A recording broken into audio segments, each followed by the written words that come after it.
Arba'in, le plus grand rassemblement mondial. Arba'in, le plus grand rassemblement mondial. Le 10 Muharram de l'an 61 de l'Hégire, l'imam Hussein tombé en martyr au cours de la tragédie de Kerbala. Ce funeste jour, appelé Ashura, a vu le massacre des membres de la famille du prophète Mohammed sallallahu alayhi wa sallam. Au fil des ans, l'appel de l'imam Hussein a été entendu par des milliers de partisans et chaque année, au cours de l'Arbaïn qui marque le 40e jour de son martyre, il est visité par de millions de pèlerins qui viennent de toutes les contrées du monde. Le chiffre officiel de l'édition 2023 est de 22 19 146 visiteurs, selon les autorités irakiennes. Au nombre de ces millions de pèlerins de Karbala se trouvent des membres du Conseil supérieur Ahlul Bayt de Côte d'Ivoire représentés au haut niveau, dont le guide, son éminence Cheikh Zakaria Konaté, le président, son éminence Cheikh Amara Sangaré, leurs éminences les Cheikh Oumar Savadogo et Youssouf Sanogo, tous deux membres du Majlis Chouyouk et le coordinateur général du Conseil supérieur Ahlul Bayt de Côte d'Ivoire, Ardouma Younous Ouattara. Le point marquant de cette visite aux martyrs de Kerbala est la marche entre la ville sainte de Najaf, où repose en paix le maître des croyants, l'imam Ali, Amirul Mu'minin, et la ville sainte de Kerbala, où repose en paix l'imam Hussein et les autres martyrs de la tragédie de Kerbala. La distance qui sépare ces deux villes est longue de 80 km.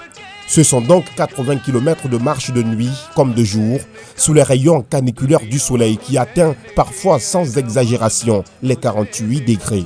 Au fur et à mesure qu'on avance, la marche devient pénible et affligeante. On a parfois envie d'abandonner. On entend le bruit des os qui craquent, les entrejambes rougissent et s'enflamment.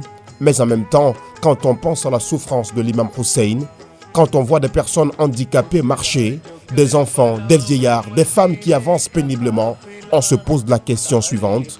Qui suis-je, moi, pour ne pas continuer ?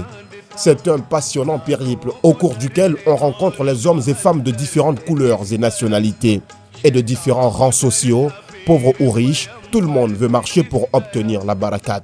Au cours de la longue marche vers Kerbala, la nourriture, l'eau, toutes sortes de boissons rafraîchissantes et les dortoirs pour se reposer sont offerts gratuitement aux invités de l'imam Hussein.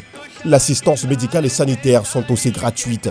Le guide de la révolution islamique, son éminence Seyyid Ayatollah Ali Khamenei, que Dieu le protège, disait que la marche d'Arbaïn est la manifestation de la force de l'islam, c'est la force de la vérité.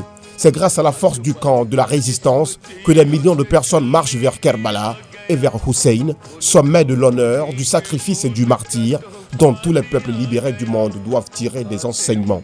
Aussi étonnant que cela puisse paraître, ce ne sont pas seulement les musulmans qui effectuent ce pèlerinage. Il y a des chrétiens, des hindous, des moines qui accomplissent ce rituel qui est pour eux le symbole de la justice. En attendant encore l'édition prochaine, Inch'Allah, les voix continuent de retentir et de sonner encore très fort et très loin, la Bayka ya Hussein, car toute terre est Karbala et toujours est Ashura.